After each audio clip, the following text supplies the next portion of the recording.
देवेंद्र जी, सबसे पहले बहुत बहुत बहुत धन्यवाद। आप असेंबली का सत्र चल रहा है, आप बजट सत्र वहां से समय निकालकर money control global wealth summit के मंच पर आए, बहुत बहुत धन्यवाद। मैं सीधा असेंबली से भाषण करके यहाँ पहुंचा हूँ। सो देवेंद्र जी, आप हिंदुस्तानी राजनीति के कमबैक मैन हैं। आपने बहुत फेमसली कहा था, मी पुनः ये नार। Now you are back with the bang. आपकी जो सेकंड इनिंग्स है एज मुख्यमंत्री, अब 3 महीने हो गए हैं, तो ये पहली इनिंग्स और इसमें क्या अंतर है? मेरे लिए तो एक प्रकार से एक्सटेंशन है।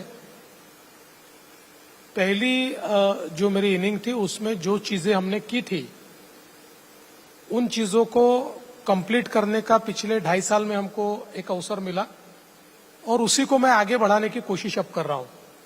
हाँ, मुझ में खुद में एक अंतर मैं देखता हूं कि नाउ आई एम मोर काम एंड कंपोज्ड, और पहले 5 साल में जो एक एंजाइटी होती थी वो मेरे लिए अभी बची नहीं है, और पूरे फोकस के साथ अब मैं काम कर रहा हूं।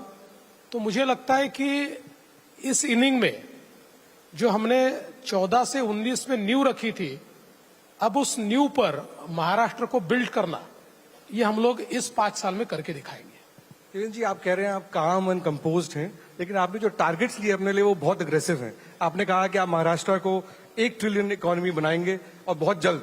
ये कैसे होगा और कितनी जल्दी होगा? देखिए, एक्चुअली हम लोगों ने 2016-17 में पहली बार इस आइडिया को मूट किया, इस आइडिया को लोगों के सामने रखा कि महाराष्ट्र ये पहली $1 ट्रिलियन सब नेशनल इकोनॉमी बन सकती है।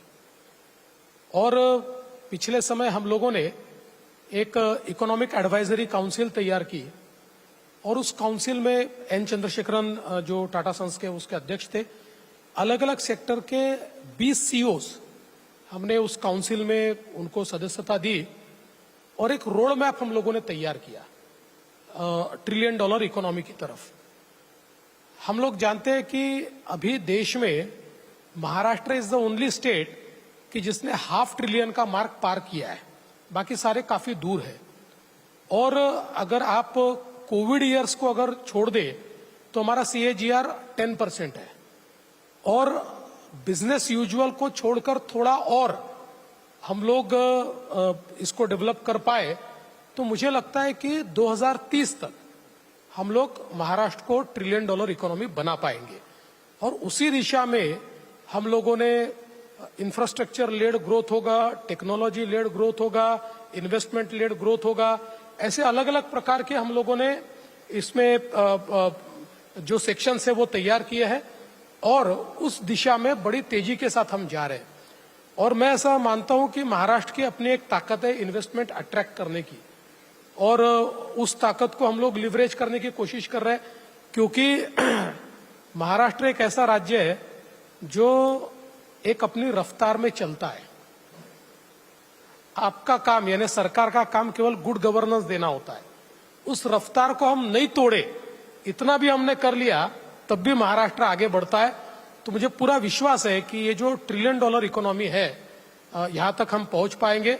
और विशेष रूप से आज जब हम लोग देखते हैं कि टेक्नोलॉजी ने, AI ने जिस प्रकार से हमको अवसर दिए, उन अवसरों के कारण हम इसको एक्सीलरेट कर पाएंगे। देवेंद्र जी, आपने इन्वेस्टमेंट की बात की। इस ऑडियंस में बहुत ग्लोबल इन्वेस्टर्स बैठे हैं और हिंदुस्तान के कई इन्वेस्टर्स बैठे हैं। तो महाराष्ट्र को already foreign development, foreign FDI जो है सबसे ज्यादा भारत के सब स्टेट में मिलता है, 52% पिछले क्वार्टर में। तो ऐसा क्यों है, और आप क्या स्टेप्स लेंगे कि आपका FDI और बढ़े ताकि आप बिजनेस एज यूजुअल से ऊपर चले? देखिए, FDI में तो ये साल हमारे लिए बहुत ही अच्छा रहा है, क्योंकि अभी तक FDI का हमारा जो रिकॉर्ड था वो 2016-17 का था, जिस समय हमको 1,31,000 करोड़ का इन्वेस्टमेंट आया था उस पूरे साल में। लेकिन पिछले 9 महीनों में ही हम लोगों को 1,39,000 करोड़ का निवेश ये FDI के माध्यम से आया है।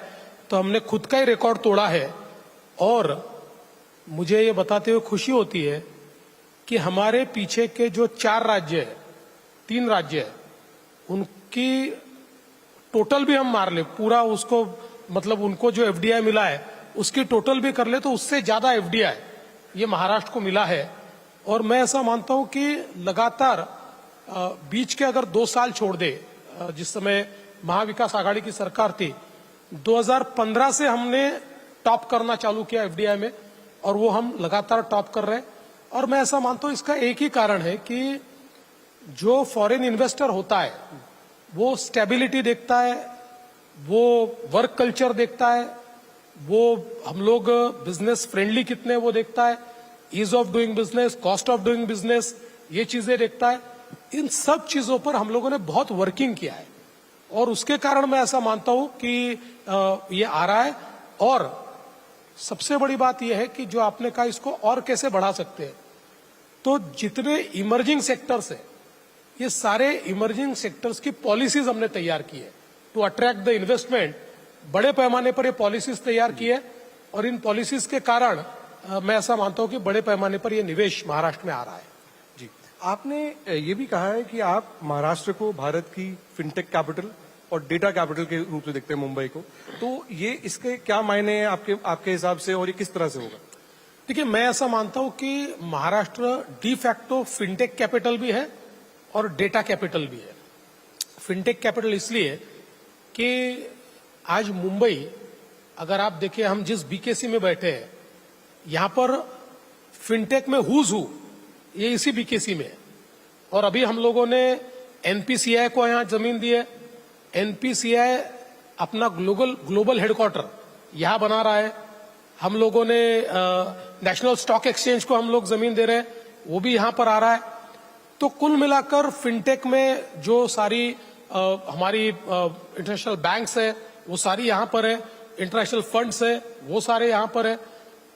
अलग अलग प्रकार की जितनी मुझे ऐसा लगता है कि फिनटेक की जो अलग अलग विधाएं हैं वो सारी आपको इस बीकेसी में या मुंबई में दिखाई पड़ती है।